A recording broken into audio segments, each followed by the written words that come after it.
الحمد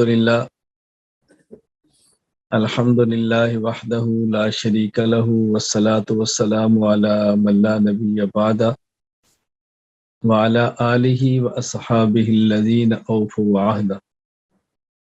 أما بعد فأعوذ بالله من الشيطان الرجيم. بسم الله الرحمن الرحيم. والسابقون الأولون من المهاجرين والأنصار والذين اتبعوهم بإحسان رضي الله عنهم ورضوا عنه.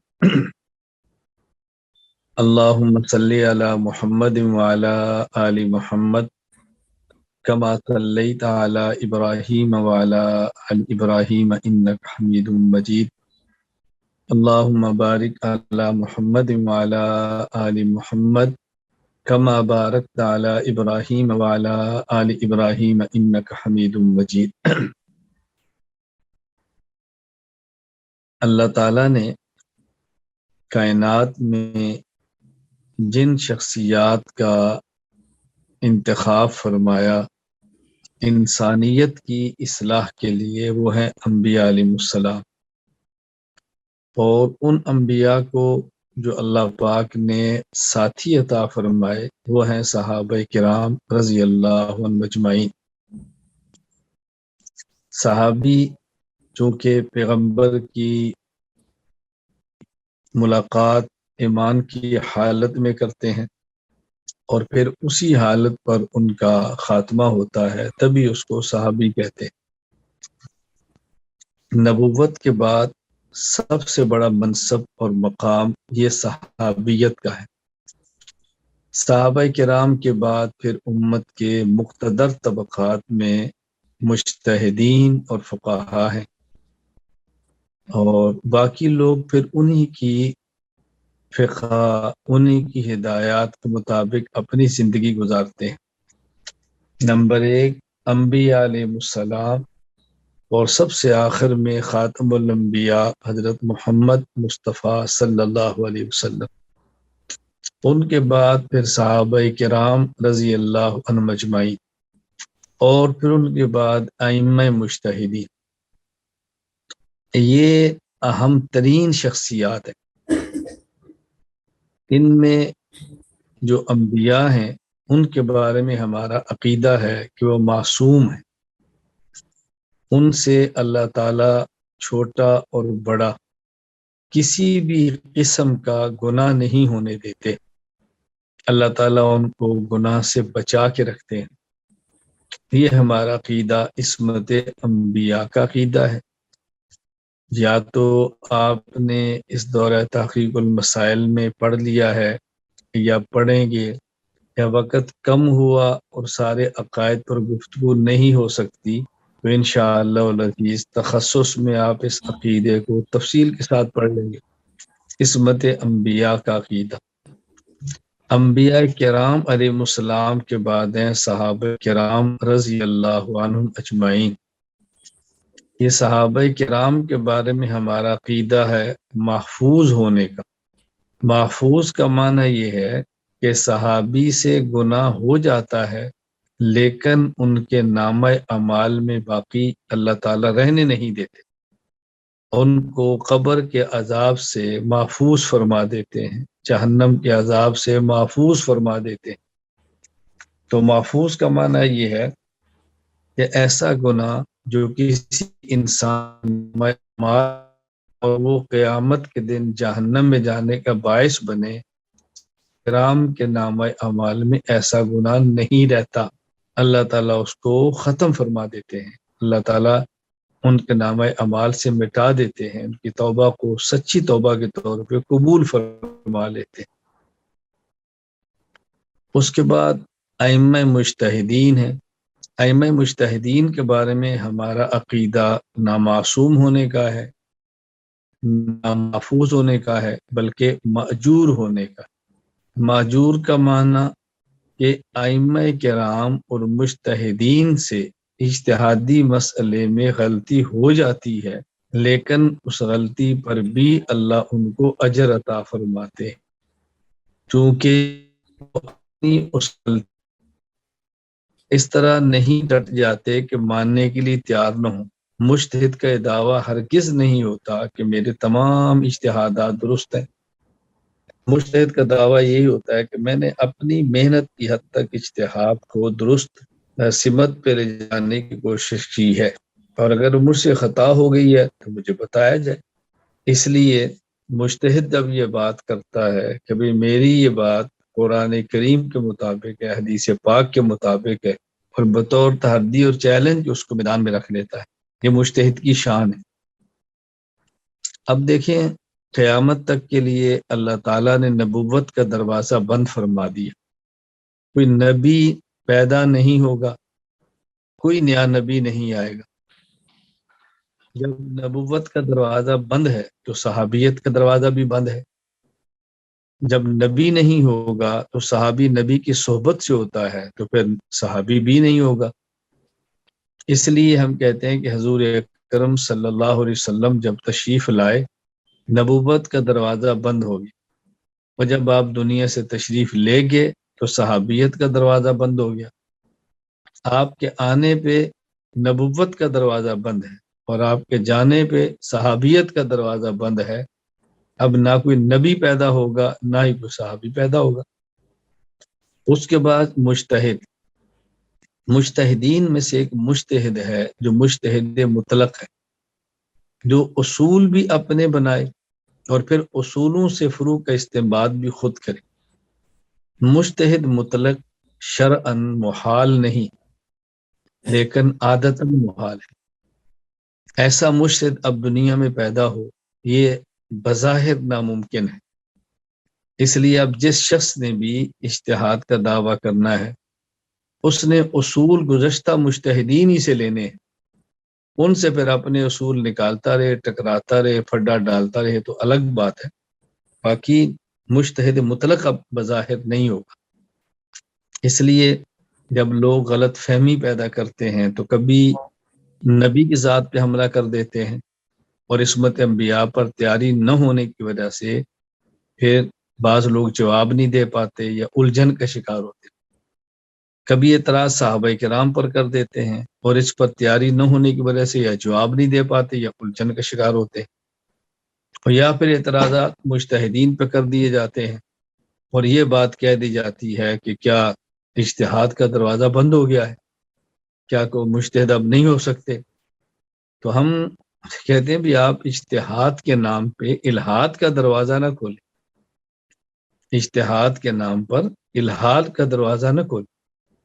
مجتہد کی ضرورت اس لیے ہے کہ گزشتہ بعض مسائل پر تحقیقات نہیں ہوئی تو کوئی شخص اجتہاد کر کے جدید مسائل پہ تحقیق کرے، یہ بات تو سمجھ آتی ہے۔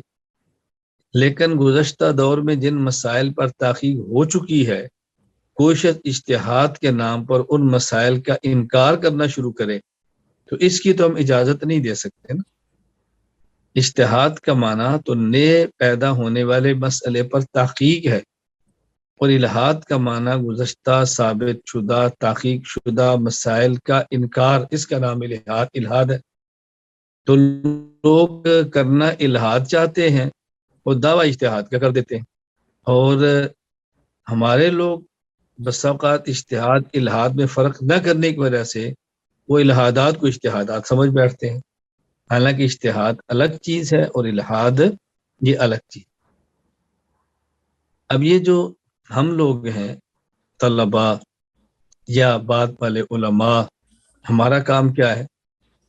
ہمارا کام یہ ہے کہ پیغمبر کی عصمت کو عصمت سمجھیں اور عصمت انبیاء کی حفاظت کریں، صحابہ کرام کی حفاظت کو سمجھیں اور اس کا پھر بھرپور دفاع کریں، ائمہ کرام کے اجتہادات کو سمجھیں اور ائمہ کرام کے ان اجتہادات کی حفاظت کریں۔ یہ ہمیں اپنا ذہن بنانا ہے اور اس دائرے سے باہر نہیں نکلنا، اس دائرے سے باہر نہیں نکلنا۔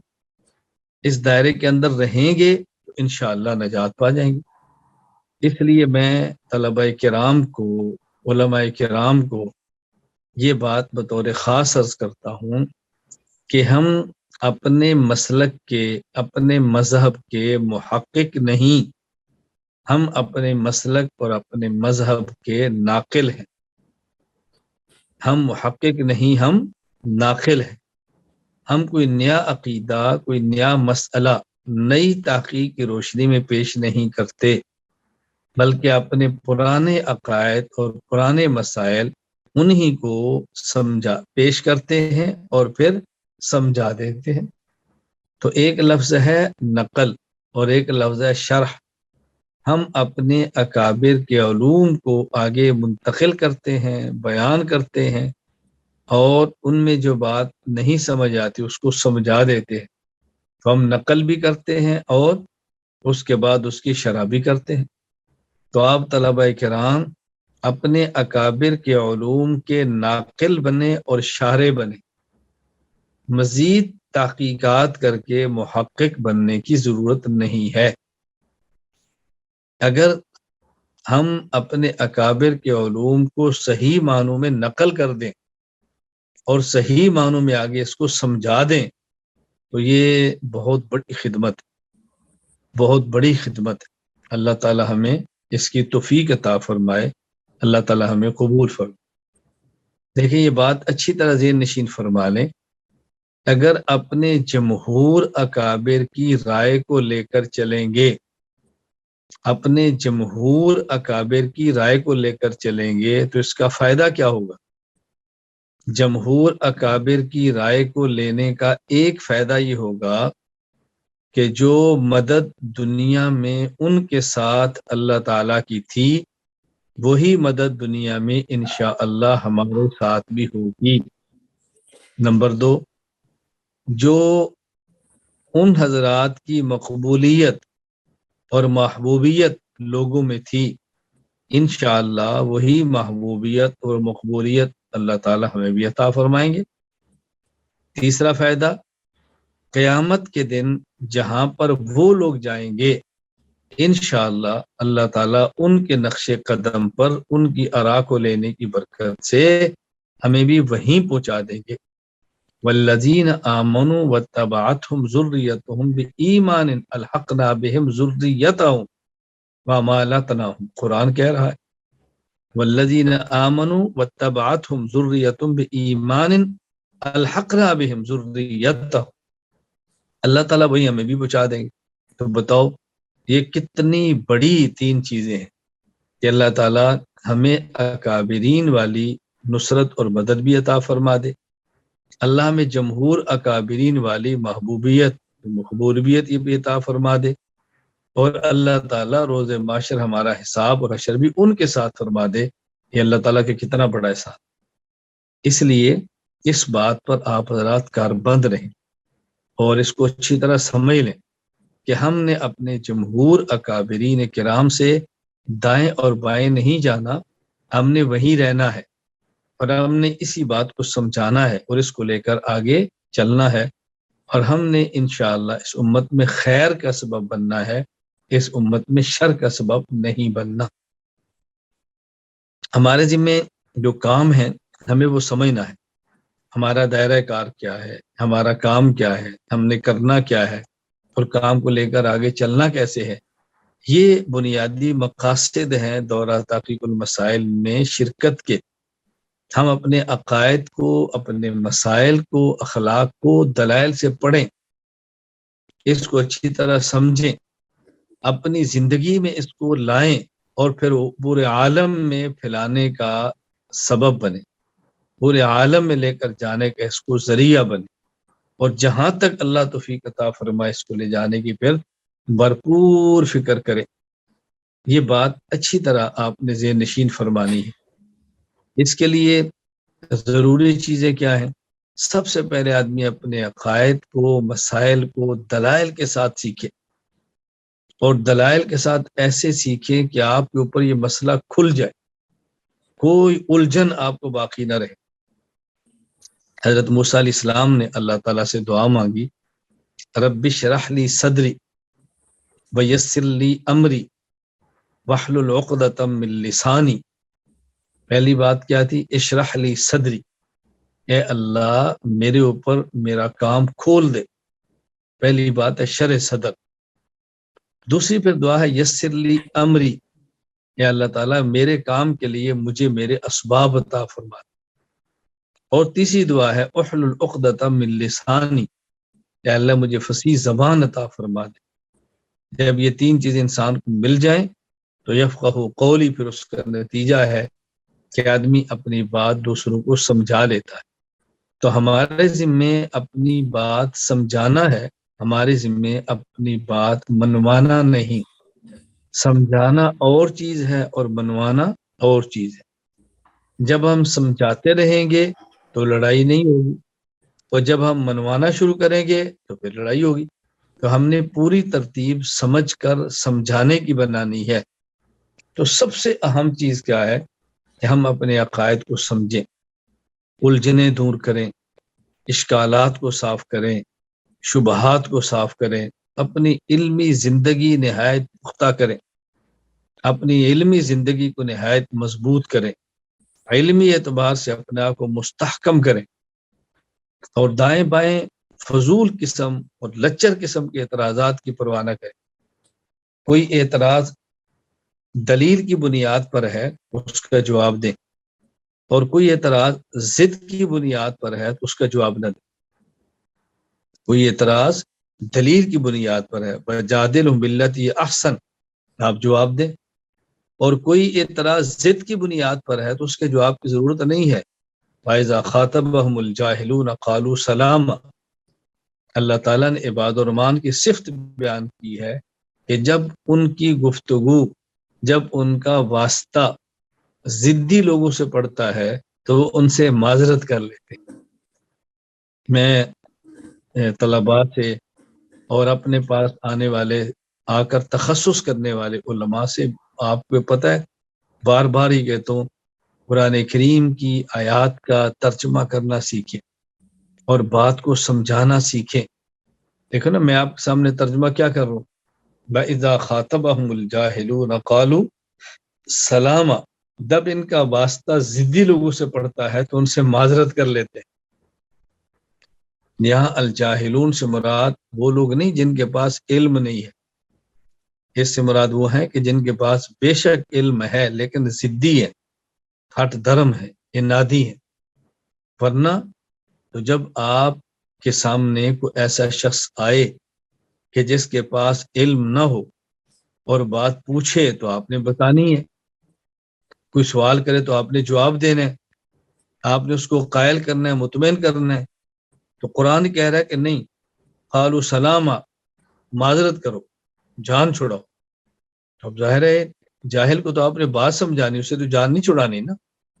تو یہ سمجھایا جا رہا ہے کہ جب کچھ ضد، ہٹ درمی کی وجہ سے آپ سے گفتگو کرے تو اس کا چونکہ ارادہ سمجھنے کا نہیں ہے، اس لیے اس سے معذرت کر لو، اپنا وقت ضائع مت کرو، اپنا وقت ضائع مت کرو، یہ ضدی ہے۔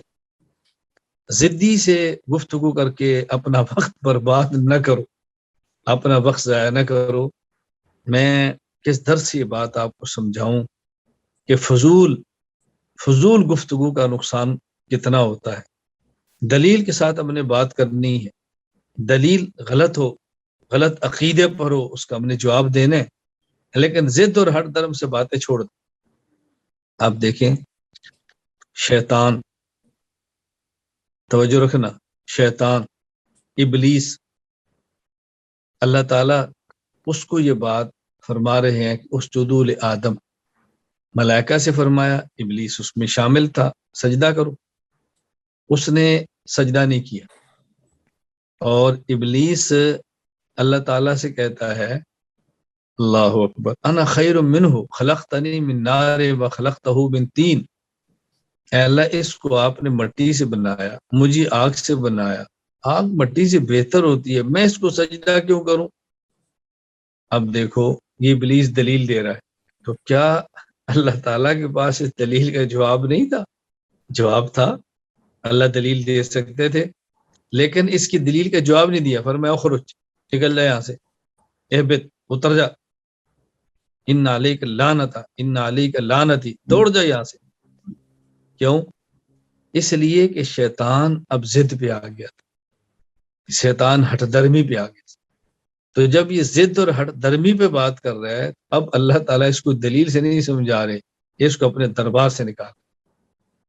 تو جب انسان ضدی ہو، ہٹ دھرم ہو، تو اس سے معذرت کر کے اپنی جان چھڑاتے ہیں، پھر اس گفتگو کا فائدہ کچھ نہیں ہوتا نا، نفع نہیں ہوتا۔ تو ہم نے دلیل تو دینی ہے، کیوں نہیں دینی، دلیل کا جواب بھی دینا ہے، لیکن یہ دیکھنا ہے کہ جو بندہ بات کرنا چاہ رہا ہے ضد اور حسد پہ کرنا چاہ رہا ہے، یہ واقعتاً اس کی الجھن ہے۔ ایک اور بات سمجھے، قرآن کریم نے منکر اجماع کی 2 سزائیں بیان فرمائی۔ وَمَن يُشَاقِقِ الرَّسُولَ مِن بَعْدِ مَا تَبَيَّنَ لَهُ الْهُدَىٰ فَيَتَّبِعْ غَيْرَ سَبِيلِ الْمُؤْمِنِينَ نُوَلِّهِ مَا تَوَلَّىٰ وَنُصْلِهِ جَهَنَّمَ وَسَاءَتْ مَصِيرًا۔ جو شخص اجماع کا مخالف ہے اس کو دنیا میں سزا یہ ہے کہ اس کو ہدایت نہیں ملتی، نُوَلِّهِ مَا تَوَلَّىٰ، اور آخرت میں اس کی سزا یہ ہے وَنُصْلِهِ جہنم، اس کو جنت نہیں ملتی۔ منکر اجماع کی 2 سزائیں بیان فرمائیں، دنیا میں ہدایت سے محروم رہتا ہے اور موت کے بعد جنت سے محروم رہتا ہے۔ اب اس پر سوال یہ ہے کہ ہم نے کئی ایک منکر اجماع دیکھے ہیں کہ ان کو دنیا میں ہدایت مل جاتی، تو جب دنیا میں ہدایت مل جائے گی تو آخرت میں جنت بھی مل جائے گی، کیونکہ جنت کا مدار تو ہدایت پر ہے نا، جب ہدایت ملے گی تو جنت بھی مل جائے گی۔ کئی آپ نے غیر مقلد دیکھے ہیں، منکر اجماع تھے توبہ کر گئے، کئی ہم نے مماتی دیکھے ہیں منکر اجماع تھے وہ توبہ کر گئے۔ تو کئی منکر اجماع کو ہدایت مل رہی ہے، تو پھر قرآن یہ بات کیوں کہہ رہا ہے کہ جو اجماع کا منکر اس کو ہدایت بھی نہیں ملتی اور جنت بھی نہیں ملتی؟ بات اچھی طرح سمجھ لیں، منکر اجماع کی 2 قسمیں ہیں، ایک ہے اجماع کا منکر ہے لیکن دلیل کی بنیاد پر منکر، اور ایک ہے اجماع کا منکر ہے اور ضد کی بنیاد پر منکر۔ تو جو منکر اجماع ہے دلیل کی وجہ سے، جب اس کو دلیل ملتی ہے تو وہ رجوع کر لیتا ہے اور ہدایت پر آ جاتا ہے، اور جو اجماع کا منکر ہے ضد کی وجہ سے، اس کو دلیل مل بھی جائے تو وہ اجماع کو قبول نہیں کرتا۔ تو یہ جو منکر اجماع کی سزائیں بیان فرمائی ہیں، یہ اس منکر اجماع کی ہے کہ جو منکر ضد کی بنیاد پہ ہے، منکر دلیل کی بنیاد پہ نہیں۔ تو جب وجہ دلیل ہوگی تو آپ اس کو صاف کر دیں، جب وجہ ضد ہے تو آپ اس سے معذرت کر لیں۔ آپ کو سمجھ آ رہی ہے نا؟ یہ بات سمجھ کہاں کرنی ہے کہاں نہیں، نہ ہر بندے سے گفتگو کرنی ہے اور نہ ہر بندے سے دوڑنا ہے، نہ ہر بندے سے بات کرنی ہے، نہ ہر بندے سے جان چھڑانی ہے۔ جہاں گفتگو کرنی ہے وہاں ڈٹ جائیں، اور جہاں گفتگو نہیں کرنی وہاں سے جان چھڑائیں۔ وہ بولتے رہیں، چیلنج بازیاں کرتے رہیں، الزامات لگاتے رہیں، ہلڑ بازی بناتے رہیں، کچھ اس کی پرواہ نہ کریں، اپنے کام سے کام رکھیں، اپنے کام میں لگے رہیں، دلیل کی بنیاد پر بات سمجھاتے رہیں۔ میں نے چونکہ زندگی میں بہت سارے مواقع پر گفتگو کر کر کے تجربہ کر لیا ہے، اس لیے میں اپنے تجربات کا نچوڑ آپ کو بتا رہا ہوں کہ ضدی کا آپ کوئی علاج نہیں کر سکتے۔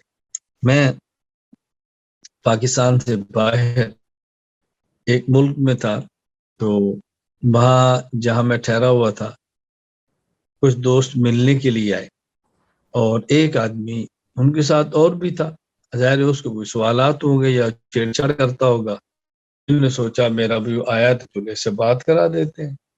تو آئے تو انہوں نے کہا جی ہمارا ایک ساتھی ہے تو یہ کوئی بات کرنا چاہتا ہے۔ میں نے کہا جی، تو مجھے اس نے کہا جی میرا ایک سوال ہے۔ میں نے کہا پہلے آپ یہ بتائیں کہ مجھ سے آپ کوئی بات پوچھنا چاہتے ہیں یا مجھے آپ بتانا چاہتے ہیں؟ کہا نہیں جی میں پوچھنا چاہتا ہوں۔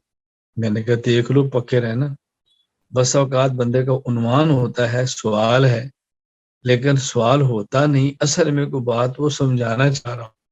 تو اگر تو آپ آئے مجھ سے پوچھنے کے لیے تو ٹھیک ہے میں بتاتا ہوں، آپ پوچھ لیں، اور اگر آپ آئے مجھے بتانے کے لیے تو میں خاموش ہے تو آپ بتا دیں، میرا جی چاہا تو مان لوں گا، نہیں چاہا تو نہیں مانوں گا۔ پہلے یہ تو طے کرے کہ آپ نے کرنا کیا ہے۔ جب بھی گفتگو ہوتی ہے نا، میں نے کئی بار بہت سارے واقعات آپ نے مجھ سے سننے ہوں گے، یا میں یہاں بہت طلبا کو ایسے واقعات سناتا تھا کہ مجھ سے بات ہوتی ہے تو میں پہلے نا بات طے کرتا ہوں، بات کرنی کیسے، رخ سیدھا کر، پھر گفتگو بہت آسان ہو جاتی ہے. یعنی شاید آپ نے سنا ہوگا کہ بیان میں کیا، میرے ایک طالب علم ساتھی تھے، تو دورہ حدیث کرنے کے بعد وہ سال کے لیے جماعت میں چل رہے تھے اور میں اپنے دعوتی سفر پر تھا، تو ہماری ایک جگہ ملاقات ہو گئی. تو بیٹھے تو انہوں نے مجھ سے ایک موضوع پر بات شروع کی، جیسے ہوتی ہے نا سارے مولوی جب اکٹھے ہوتے ہیں کچھ نہ کچھ بات انہوں نے کہا میں نے کرنی. تو میں نے ان سے پوچھا کہ آپ کی جماعت کا نام کیا ہے؟ کہا تبلیغی جماعت. میں نے کہا میری جماعت کا نام ہے عالمی اتحاد اہل سنت والجماعت. اچھا آپ یہ بتائیں کہ بات اصول سے کرنی ہے یا بغیر اصول کے کرنی؟ کہا جی اصول سے کرنی. میں نے کہا دیکھ لیں. کہا نہیں جی اصول سے کرنی. میں نے کہا آپ کی جماعت کا اصول یہ ہے کہ بحث نہیں کرنی، میری جماعت کا اصول یہ ہے کہ بحث ضرور کرنی. اگر آپ نے بحث کی تو آپ کا اصول ٹوٹ جائے گا، اور اگر میں نے نہ کی تو میرا اصول ٹوٹ جائے گا. اس لیے میں بولتا رہوں اور آپ سنتے رہیں. آپ نے آگے سے بولنا شروع کیا تو آپ کا اصول ٹوٹ جانا ہے، اور میں خاموش ہو گیا تو میرا اصول ٹوٹ جانا. بس اب میں سنتا ہوں، میں بولتا ہوں آپ سنتے رہیں. تو کہا جی پھر فائدہ کیا ہوا؟ میں نے کہا میں نے تو پہلے آپ سے پوچھا تھا بھی بات اصول سے کرنی ہے بغیر اصول کے کرنی ہے، آپ نے کہا اصول سے کرنی. تو آپ مجھے شروع کیا تو بغیر اصول کے کرنی ہے، تو بات ہی ختم ہوگی. اپنا اپنا اصول ہوتا ہے نا، تو اصول سے بات کریں. تو میں اس لیے ساتھیوں کو سمجھانے کے لیے بات کرتا رہتا ہوں. بہت کم ایسا ہے کہ مجھ سے واسطہ ہو، چھیڑ چھاڑ چلتی رہتی ہے، میں سنتا رہتا ہوں. لیکن میں بہت سے لوگوں کو منہ نہیں لگاتا کہ میں سمجھتا ہوں کہ یار یہ دلیل کی بنیاد پہ نہیں کر رہا، بس اپنی ضد ہر درمی پہ لگا ہوا ہے، چھوڑو اس کو. باقی ساتھی بیٹھتے ہیں سمجھاتے ہیں، میں تو ان کو سمجھاتا ہوں، بڑی تفصیل سے بات کرتا ہوں، کیوں نہیں کرتا. میں یہ واقعات طلبا کو سناتا رہتا ہوں. میرے پاس کچھ ساتھی جماعت کے ہے، تو مجھے کہا کہ مولانا صاحب آپ نے سال لگایا ہے؟ میں نے کہا نہیں. تو آپ سال لگائیں گے؟ میں نے کہا نہیں. آپ سال لگانے کے مخالف ہیں؟ میں نے کہا نہیں. تو پھر آپ لگاتے کیوں نہیں؟ میں نے کہا میں نے نہیں لگانا، میں نے نہیں سال لگانا، میں نے نہیں جانا سال کے لیے. تو مجھے انہوں نے کہا جی آپ مخالف ہیں؟ میں نے کہا نہیں میں مخالف تو نہیں ہوں. تو پھر آپ کیوں نہیں لگاتے؟ میں نے کہا دیکھو میں فضائل والا نہیں ہوں، میں دلائل والا ہوں، مجھے آپ دلیل سے قائل کرو تو میں لگا لوں گا. تو انہوں نے کہا جی آپ اس نبی کی امتی ہیں جو کہ عالمی ہیں، رسول اکرم صلی اللہ علیہ وسلم پورے عالم کے عالمی نبی ہیں، تو آپ کو تو پورے عالم میں جانا چاہیے نا. آپ عالم ہیں، آپ اس نبی کے وارث ہیں جو کہ عالمی نبی ہے، تو آپ کو تو پورے عالم میں جانا چاہیے. میں نے کہا وارث وہی کام کرتا ہے نا جو مورث نے کیا ہو. کہا جی ہاں. میں نے کہا جس نبی کا میں وارث ہوں کیا وہ پورے عالم میں گئے ہیں؟ مجھے کہا جی نہیں. تو میں نے کہا وہ پورے عالم میں نہیں گئے تو پھر میرے ذمہ پورے عالم میں جانا کیسے ہے؟ تو مجھے کہا جی صحابہ کرام رضی اللہ عنہ مجمعین نہیں گئے. میں نے کہا دلیل میرے جانے پر دینی ہے یا میرے شاگردوں کے جانے پر دینی؟ صحابہ کرام گئے ہیں تو میرے شاگرد بیٹھے، آپ ان کو لے جائیں، بات تو میرے جانے پر ہو رہی ہے. تو کہا جی پھر جو جاتے ہیں وہ غلط کرتے ہیں. میں نے کہا نہیں ٹھیک کرتے ہیں، مجھے ان سے تو بات نہیں، میں تو اپنی بات کر رہا ہوں، میرے سال پر دلیل پیش کروں. جو جا رہے ہیں ان کے پاس دلیل ہوگی، میں ان کو تھوڑا ہی روکتا ہوں، میرے سال پر بات کرو نا آپ. تو پھر وہ خاموش ہو گئے. میں نے کہا پتہ ہے آپ کو یہ خاموشی آپ کو کیوں کرنی پڑی ہے اور یہ مسئلہ کیوں پیدا ہوا ہے؟ اس لیے کہ آپ کے مرکز کا نام رائیونڈ ہے، اور مرکز کا اصول یہ ہے کہ علماء کو ہدیہ دیتے ہیں اور کارگزاری سناتے ہیں. آپ نے مجھے ہدیہ بھی نہیں دیا، کارگزاری بھی نہیں سنائی، آپ نے دعوت دینی شروع کر دی. تو آپ کے مرکز کا اصول ہے علماء کو ہدیہ دینا ہے، کارگزاری سنانی ہے، دعوت نہیں دینی. آپ نے ہدیہ نہیں دیا، کارگزاری نہیں سنائی، آپ نے دعوت شروع کر دی، آپ نے اصول توڑا ہے نا، اس لیے پھنس گئے. تو میں نے کہا بھی ہماری جماعت عالمی اتحاد اہل سنت والجماعت ہے، یہ ہمارا مرکز ہے، تو ہر مرکز کے اصول ہوتے ہیں. تو جب آپ نے کسی جماعت کے ساتھ کام کرنا ہے تو اس کے مرکز کے اصولوں کے مطابق کریں. جب وہاں مرکز کے اصولوں کے مطابق نہیں کریں گے تو پھر کام تو نہیں ہوگا نا. تو میں مطلب میٹھی میٹھی گفتگو چلتی رہتی ہے اپنوں سے بھی دوسروں سے بھی, اور آتے ہیں ساتھی. میں کیسے آپ کو سمجھاؤں, آپ سے بہت دور بیٹھا ہوں. میں جب وہاں آپ کے ساتھ ہوتا تھا تو ہر روز میں تو بیان کرتا تھا, ہر روز دورہ تحقیق المسائل میں مستقل موضوعات پہ گفتگو کرتا تھا. خیر وہ جب ساتھی آئے تو میں نے بتایا میں کسی ملک میں تھا, تو آئے جی یہ بات کرنا چاہتے. میں نے کہا جی فرمایا, میں نے مسئلہ پوچھنا ہے. میں نے کہا پوچھنا ہے یا بتانا ہے؟ کہا نہیں جی پوچھنا ہے. میں نے کہا پکا رہنا؟ جی نہیں میں نے پوچھنا. میں نے کہا پوچھیں. کہا جی ظہر اور عصر کی 2 نمازوں کو جمع کر کے پڑھنا جائز ہے؟ میں نے کہا جائز اور ناجائز تو تب ہوگا نا جب یہ جمع ہو سکتی ہوں. اگر تو جمع ہو سکتی ہیں پھر بات کریں گے جائز ہے یا جائز نہیں. مجھے بتائیں کہ جمع ہو سکتی ہیں, کیسے جمع ہوں؟ کہا جی ہم عصر کو ظہر کے وقت میں پڑھ لیں اور ظہر عصر جمع کر لیں. میں نے کہا آج 28 شعبان ہے, کل 29 شعبان ہے, پرسوں 1 رمضان. تو اگر میں کل 29 شعبان کو روزہ رکھ لوں رمضان کا, اس لیے کہ 1 رمضان کو میرا سفر ہے اور مجھے پریشانی ہوگی اور میں روزہ کر رکھ لوں تو ہو جائے گا؟ کہا جی نہیں. میں نے کہا میرا عذر ہے نا, سفر ہے. کہا جی ابھی تو آپ کو روزہ فرض ہی نہیں ہے, روزہ تو فرض ہوگا جب رمضان کا چاند نظر آئے گا. تو میں نے کہا عصر کی نماز فرض ہوگی جب عصر کا وقت داخل ہوگا. یہ جو آپ نے زور کے وقت میں عصر کی نماز پڑھی ہے, یہ تو آپ نے فرض ہونے سے پہلے پڑھی ہے. تو آپ نے کون سی نماز پڑھی ہے؟ میں نے کہا سمجھ آ گیا کہ عصر کو زور میں تو پڑھ نہیں سکتے. کہا جی ہم زور کو عصر میں پڑھ کے جمع کر لیں. میں نے کہا جب غزوہ خندق میں رسول اللہ صلی اللہ علیہ وسلم کی عصر کی نماز کے وقت نکل گیا تھا تو آپ نے تو بد دعا فرمائی تھی, مل اللہ قبور ہم نارن شغلونا نصلاۃ الوسطی, اللہ کی خبروں کو آگ سے بھر دے, میری عصر کی نماز قضا کر دی ہے. میں نے کہا جب نماز کا وقت نکل جائے گا زور کا, زور عصر میں چلے جائے گی تو اب ادا نہیں, اب تو قضا ہوگی. تو آپ نے جمع کن کو کرنا, جمع کس کو آپ نے کرنا؟ میں نے کہا پہلے آپ جمع کر کے دکھائیں پھر جائز ناجائز پر بات کریں. آج وہ حدیث میں آتا ہے کہ رسول اللہ صلی اللہ علیہ وسلم نے زور اثر کو جمع کیا تھا. میں نے کہا وہ جو قرآن میں آتا ہے ان الصلاۃ کانت علی المؤمنین کتابا موقوتا, کہ ہر نماز کا اپنا وقت ہوتا ہے. تو وہ جی پھر حدیث میں آتا ہے غلط ہے. میں نے کہا آپ خود ہی کہتے ہیں حدیث قرآن کے خلاف, تو قرآن لیتے ہیں حدیث نہیں لیتے, یہ تو آپ ہی کا اصول ہے. تو جب قرآن یہ بات کہہ رہے پھر حدیث کیسے لیں گے؟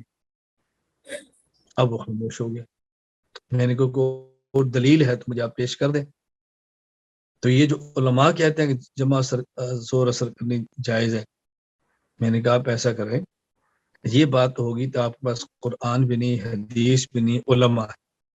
اب ایسا کرتے ہیں کہ ایک عالم کا نام آپ پیش کر دیں, ایک عالم کا نام میں پیش کر دیتا ہوں, پھر دیکھ لیں گے کہ کس کا عالم بڑا ہے اور کس کا عالم رسول اللہ صلی اللہ علیہ وسلم کے زمانے کے قریب کا ہے, اس کی مان لیں گے. میں نے کہا کوئی آپ کسی عالم کا نام پیش کریں.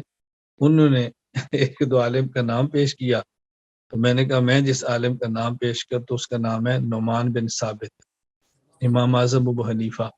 یہ بڑے بھی ہیں اور نبی پاک صلی اللہ علیہ وسلم کے دور کے قریب بھی ہیں. تو اس سے بڑا عالم ہے آپ کے پاس؟ کہا جی آخر وہ عالم تو وہ بھی ہے نا. میں نے کہا آخر ہے نا, اول تو نہیں ہے نا. آخر وہ بھی تو عالم ہے نا, آخر ہی ہوئے نا, اول تو نہ ہوئے نا. میں جو پیش کر وہ تو اول عالم ہے, جو آپ نے پیش کیا آپ کو کہنا پڑا آخر وہ بھی تو عالم ہے نا. تو آپ نے عالم بھی چھوٹا پیش کیا, اب کیا کریں؟ تو اب جو لوگ لائے تھے نا, اتفاقی جو بندہ لایا تو اس نے داڑھی منڈائی ہوئی تھی اور ذمہ دار تھا. تو لوگ کہتے ہیں ہاں جی چودھری صاحب ہون دسو, پھر چودھری صاحب ہون گل کرو. پھنس گیا نا, ان کو تو تنگ کر رہا تھا نا. کہتا ہے چودھری صاحب اب بتاؤ. میں نے کہا چودھری ہے؟ کہتا ہے جی ہاں. میں نے کہا چلو اس پہ بھی تھوڑی سی بات کر لیتے ہیں. بھائی ایک وہ چودھری ہوتا ہے جس کے پاس زمین ہے, ایک وہ چودھری ہوتا ہے جو گاؤں کا نمبردار ہے. تم گاؤں کے نمبردار بھی ہو, جیسے مطلب پختون ہے نا تو وہاں خان کہتے ہیں جو گاؤں کا بڑا ہوتا ہے. سندھ والے بلوچستان کے اپنا نام ہوگا, تو ہمارے یہاں وہ نمبردار ہوتا ہے پنجاب. تو میں نے کہا یہ زمین ہے, یہ نمبردار بھی ہے. کہا جی یہ تو نمبردار تو نہیں ہے. میں نے کہا میرا دادا نمبردار تھا. جہاں ہمارا مدرسہ نمبرداری کا مربع ہے تو میں تو نمبردار بھی ہوں. تو چودھری بھی مجھ سے چھوٹا ہے. میں نے کہا جو تم بندہ لائے ہو اس کے پاس دلیل بھی نہیں ہے, شخص بھی نہیں ہے, چودراہٹ بھی نہیں ہے. ہاں یہ ہے کہ اگر اس کا چہرہ دیکھو گے اس کی داڑھی ہے ہی نہیں, میری داڑھی بھی اس سے بڑی ہے. تو خوبی کون سی ہے اس کے اندر جس کو لے کر آپ پھر رہے ہیں کہ بہت بڑی بات. میں نے کہا اور بات ہے تو بتائیں. میں نے کہا اب آپ کہتے ہیں میں نے مسئلہ پوچھنا, میں نے بتا دیا, اب آپ کو سمجھ آ گئی ہے. اب وہ پھر پھنسا ہوا ہے. میں نے کہا نہیں, یہ کہہ دو کہ سمجھ آ گئی لیکن میں نے ماننا نہیں.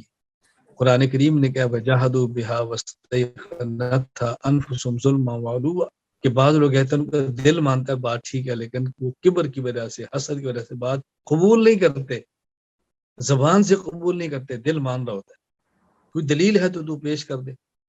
نئی چھوٹی چھوٹی باتیں آپ کو اس لیے سنا رہا ہوں, واقعات پیش کر رہا ہوں کہ دیکھو ہم عالمی نبی کا وارث ہیں. ہم نے بات دلیل سے کرنی ہے لیکن کہاں کرنی ہے؟ جہاں ضد نہ ہو, جہاں کبر نہ ہو, جہاں لچر پن نہ ہو. آپ حضرات مرکز میں کچھ دن آپ نے گزارے ہیں اور اللہ توفیق عطا فرمائے گا تو پھر آئیں, بار بار آئیں. دلائل کے ساتھ اپنے عقائد کو سیکھیں, دلائل کے ساتھ اپنے مسائل کو سیکھیں, دلائل کے ساتھ میدان میں آگے نکلیں. اس کا بہت زیادہ آپ اہتمام کریں. اللہ تعالیٰ توفیق عطا فرمائے, اللہ تعالیٰ قبول فرمائے. اور جہاں دلیل کی حاجت ہو وہاں خاموش نہیں رہنا, اور جہاں دلیل کی ضرورت نہ ہو وہاں خاموش رہنا, ضرورت نہیں بیان کرنے کی. تو مرکز کے اس منہج کو سمجھو, اعمال کی پابندی کرو, اخلاقیات کی پابندی کرو, تہجد کا اہتمام کرو, اشراق کی اہتمام کرو, اوابین کا اہتمام کرو, تلاوت اور ذکر کا اہتمام کرو. ذاکر اور شاغل مولوی بنو, ذاکر اور شاغل ملا بنو, تہجد میں اٹھنے والے عالم بنو, رونے والے عالم بنو, اللہ سے گڑ گڑا کر مانگنے والے عالم بنو. بس پھر آپ کو کام کرنے کا مزہ آئے گا. تو اس طرح چلتے رہیں گے تو انشاءاللہ بہت فائدہ ہوگا. میں باقی جو طلباء دورہ تحقیق المسائل کے لیے آئے ہیں اور پہلی بار آئے ہیں انہیں کہوں گا آئندہ سال پھر آؤ, جو دوسری بار کہوں گا تیسری بار پھر آؤ. میں طلباء کو یہ بات کہا کرتا ہوں کہ میری بات کو آپ اچھی طرح پلے باندھ لیں. اگر مستقبل میں آپ باضابطہ کام کرنا چاہتے ہیں تو آپ جتنے سال تعلیم کے ہیں ہر سال 12 دن کا دورہ تحقیق المسائل کرو, پھر مرکز میں 1 سال تخصص کرو, اور پھر آپ پوری دنیا میں جہاں چاہو کام کرو. انشاءاللہ ثم انشاءاللہ آپ کو مزہ آ جائے گا کام کرنے, مزہ آئے گا آپ کو کام کرنے کا انشاءاللہ. میں کئی بار یہ ساتھی کو سمجھانے کے لیے کہا کرتا ہوں بھائی دورہ تحقیق المسائل میں آؤ. جی میں پچھلے سال آیا تھا, میں کہے تو یہ بات کسی تبلیغی سے کو پچھلے سال چلا لگایا تو ایسا نہ لگاؤ, وہ ماننے کے لیے تیار نہیں. تو یہ بات آپ کو کیسے سمجھ آ گئی کہ 1 سال دورہ تحقیق المسائل کر لیا تو اگلے سال نہیں کرتا؟ کوئی خانقاہ میں کسی کا مرید ہے تو شیخ کہتا ہے ہر سال خانقاہ میں چلا لگاؤ. کوئی بھی نہیں کہتا جی میں نے 1 سال لگایا تھا حضرت میں تو اب نہیں لگا سکتا. تبلیغ میں ہے تو میں نے 1 سال لگایا اب تو میں نہیں آ سکتا. تو دورہ تحقیق المسائل کا کیا قصور ہے کہ میں نے 1 سال کر لیا تھا میں نہیں آ سکتا؟ بھائی اس کو بار بار جی میں سمجھانے کے لیے بات کر رہا ہوں, میں بار بار کہہ رہا ہوں جی اس سال کون سے مسائل پڑھائیں گے. میں کبھی مزاح میں کہتا تو وہی جو آپ نے پچھلے سال پڑھے تھے وہی دوبارہ پڑھائیں گے, جو تو میں نے پڑھے ہوئے. تو میں نے کہا اگر جب کوئی تبلیغ والی کہنا یہ 6 نمبر تو میں نے پہلے ہی بیان کیا, 20 سال میں نے ضرور بیان کرنا ہے. کوئی نئے 6 نمبر لاؤ نا اگلے چلے کے لیے. کسی آپ پیر سے مرید ہے تو حضرت یہ ذکر تو میں نے پچھلے سال 40 دن میں کیا تھا, کوئی نیا ذکر بتاؤ. تو بیٹا قرآن کی تلاوت کرنا خود میں 20 سال سے کر رہا ہوں ساجو, کو نیا قرآن پیش کرو. تو بھائی نئے کہاں سے لائیں گے؟ اسی عقیدے کو آپ نے ہر سال بیان کرنا ہے, اسی مسئلے کو ہر سال بیان کرنا ہے, تو تبھی پختہ ہوں گے نا, تبھی پختہ ہوں گے. یہ میں بات اس لیے سمجھا رہا ہوں کہ شیطان کے حربے سمجھو وہ کس طرح دور کرتا ہے, وہ کس طرح توڑتا کس طرح ہے.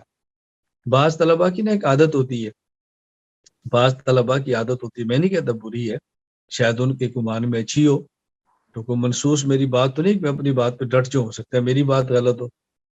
میں نے استاد جی پچھلے سال دورہ تحقیق المسائل کیا، تو میں نے کہا اس سال کیا ہے، اس سال میں دورہ صرف کروں، اگلے سال اب جی میں نے دورہ نحو کر، اب میں نے دورہ تفسیر کرنا، جی جو میرے 8 سال ہیں نا، میں نے اس میں 8 دورے کرنے، میں نے کہنا بیٹا تو نے کسی ایک دورے کا بھی نہیں رہنا. یہ تو نہیں کہ دورہ حدیث کرنے کے بعد تجھے ایک مدرسے والے 8 سبق دیں گے، ایک اس کو تفسیر کا دو، اس نے دورہ تفسیر کی ہے، ایک اس کو بخاری دو، اس نے دورہ، اس نے کوئی حدیث کا 8 دن کا دورہ کیا، اب اس کو صرف دو، اس نے 8 دن کا دورہ صرف بھی کیا، اس کو نحو بھی دو، اس نے دورہ نحو بھی کیا، اس کو 8 سبق دے دو کیونکہ اس نے 8 دن دورے کیے. ایسا ہوگا؟ ایسا تو نہیں ہوتا.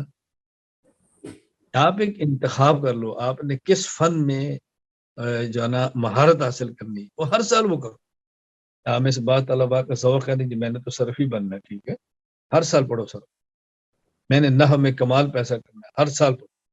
میں نے تفسیر میں کمال پیدا کرنا ہے، ہر سال پڑھو. میں نے حدیث میں کمال پیدا کرنا ہے، ہر سال پڑھو. ٹھیک ہے، وہ منع کرتا ہے. میں نے تبلیغ میں کمال پیدا کرنا ہے، ہر سال لگے، ہر سال 1.5 سال لگاؤ. کوئی آپ کو منع کرتا ہے لگاؤ. یہ تب ہے جب ہم آپ کو منع کرتے ہیں. میرا واسطہ جو کہ پڑھتا رہتا ہے نا بعض ساتھی، پھر میں بطور مذاق میں، اب چونکہ میں آپ سے بہت دور ہوں نا، قریب آپ سے بیٹھا ہوا نہیں، کھل کر میں آپ کی بات کرتا، پھر آپ کی سنتا، پھر پوری بات آپ کے اوپر کھلتی کہ میں بات کیا کہنا چاہتا ہوں، میں کیا باتیں آپ سے عرض کرنا چاہتا ہوں. میں اس لیے کہہ رہا ہوں کہ آپ نیت کر لو دورہ حدیث تک، ہر سال دورہ تحقیق المسائل کرو، پھر دورے کے بعد تخصص کرو، پھر اس کے بعد پورے علاقے میں کام کرو، اپنے علاقے میں اور ہمارے رابطے میں پوچھ کے چلو، پوچھ کے، تو آپ کو انشاءاللہ خود اندازہ ہوگا کہ کام کا فائدہ کتنا ہوگا. اللہ تعالیٰ آپ کو بھی توفیق عطا فرمائے، اللہ تعالیٰ مجھے بھی توفیق عطا فرمائے، اللہ تعالیٰ میں خیر کے پھیلنے کا ذریعہ بنائے، اللہ تعالیٰ میں شر سے بچنے کا ذریعہ بنائے. اللہ تعالیٰ ہم سب سے راضی ہو جائے. رات مختصر ہوتی ہے، صبح اپنے تہجد میں اٹھنا ہوتا ہے، پھر آپ نے تلاوت کرنی ہوتی ہے، اس لیے میں وقت بہت زیادہ نہیں لیتا.